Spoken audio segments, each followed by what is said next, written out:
Orang Indonesia yang tidak punya paspor ada 85% penduduk. Tahu artinya? Bahkan dari 15% yang berpaspor terbanyak tercatat hanya paspor haji. Artinya apa kira-kira? Demikian awal pembicaraan dibuka oleh sahabat saya yang jadi menteri saat ini. Kita lanjut. Orang asing masuk ke Indonesia paling banyak tercatat adalah sekitar 9 jutaan orang per tahun, di mana length of stay-nya tinggal di Indonesia di bawah 3 hari. Artinya, dari 9 juta tersebut 40%-nya adalah orang yang sama bolak-balik keluar masuk Indonesia. Artinya apa? Betul, artinya belum banyak orang mancanegara yang memanfaatkan wisata ke Indonesia. Kebanyakan bisnis trip. Bagaimana membuat lama tinggal length of stay menjadi lebih dari 5 hari dan spendingnya per orang wisatawan asing lebih dari $500 per harinya. Dan pebisnis spendingnya lebih dari $20.000 per hari karena belanja barang-barang untuk usaha. Kalau menjawab pertanyaan di awal paragraf tersebut, maka sesungguhnya 85% warga tidak pernah melihat apapun kemajuan negara lain seperti Tiongkok di mainlandnya, kemajuan Hong Kong,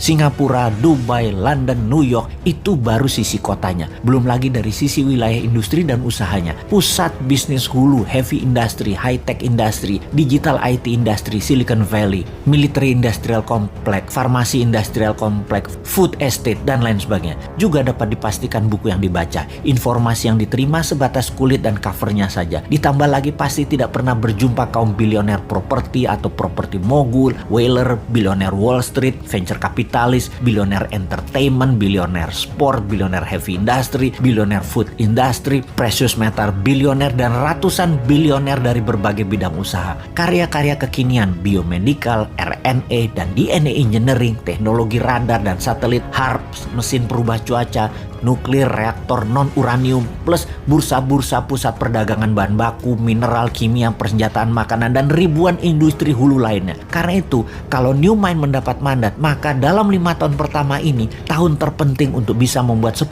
juta orang lebih untuk belajar ke seluruh dunia dibayari negara. Di awalnya kirim 1 juta orang belajar ke Amerika, 1 juta orang belajar ke Tiongkok, dan 8 juta orang ke sisa dunia. Belajar sosial, sains yang terbanyak, teknologi, manufacturing, industri, dan semua hal untuk masa depan nanti terjadi. Ilmunya harus kita kuasai. Kenalkan kota, kenalkan negara lain, kenalkan kehidupan, dan kenalkan budaya lain, kenalkan masalah sosial dunia, kenalkan masalah lingkungan dunia. Indonesia harus paham detail, rinci, dan akurat. Pulang ke Indonesia, mereka tidak perlu ikatan dinas. Mereka menyebar langsung memenuhi kebutuhan dalam negeri atau membuat usaha menjadi pewirausaha di tanah air. Ada fasilitas pinjaman lunak untuk mereka memulai usaha. Sungguh, ilmu pengetahuan, pengalaman, serta keterampilan putra bangsa terbaiklah yang akan membuat Indonesia menjadi negara superpower di tahun 2045. Pendidikan dan pengetahuan berlanjut. Kampus-kampus akan punya guru terbang kalau dulu istilahnya. Sekarang dosen-dosen dari kampus ternama akan mengajari live streaming di semua kampus dengan nilai SKS yang besar dan kurikulum kampus. 40%-nya adalah dosen asing, di mana kampus akan digratiskan dan ditingkatkan kapasitas laboratorium serta tempat praktek menjadi 3 kali lipat dari sarana saat ini. Diharapkan dengan pendidikan di tingkat pengetahuan keterampilan putra-putri bangsa Indonesia bisa menjadi kompetitif dengan ilmu terbaru, dengan ilmu kekinian, dan bisa mengadopsi masa depan dengan cepat. Ditambah lagi, tinggal di negeri orang akan membuka mata akan wilayah yang livable, yang sehat, suasana serta fasilitas yang akan diambil yang terbaiknya, yang akan dicocokkan dengan budaya lokal Indonesia, membuat masa depan eco-living Indonesia adalah yang terbaik di dunia. Setelah membuka wawasan dan menambah ilmu, di mana mereka nanti berkarya sekembalinya ke tanah air. Indonesia akan memiliki 30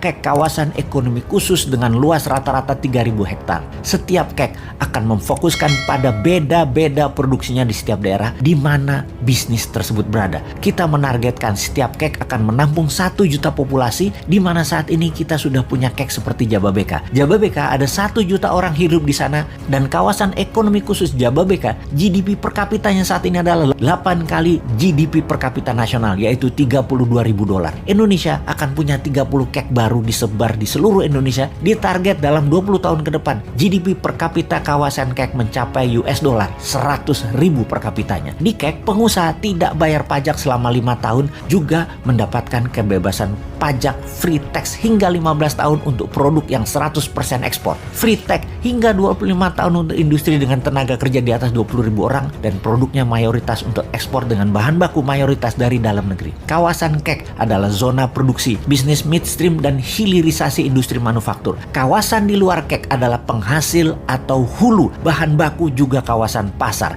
kita jelaskan agar lebih paham lagi dalam ilustrasi yang sederhana. Tiongkok adalah negara produsen. Indonesia adalah negara sumber daya alam, sumber bahan baku produksi. Indonesia dipaksa atau didesain jadi negara pasar finish produk Tiongkok. Bukti negara pasar. Transaksi Indonesia dengan Tiongkok, Tiongkok surplus alias Tiongkok untung. Jadi sekali lagi kita rangkum. Bahan baku SDA Indonesia dikeduk, dapat harga murah, finish produk dibalikin lagi ke Indonesia, dibeli dengan harga mahal banget. Negara tengah Tiongkok itu untung. Dia pegang modal, teknologi, dan finish produk. Indonesia yang punya sumber bahan baku dikadalin, dibeli Tiongkok dengan harga murah, lalu balik lagi dari hasil akhirnya dengan harga tinggi.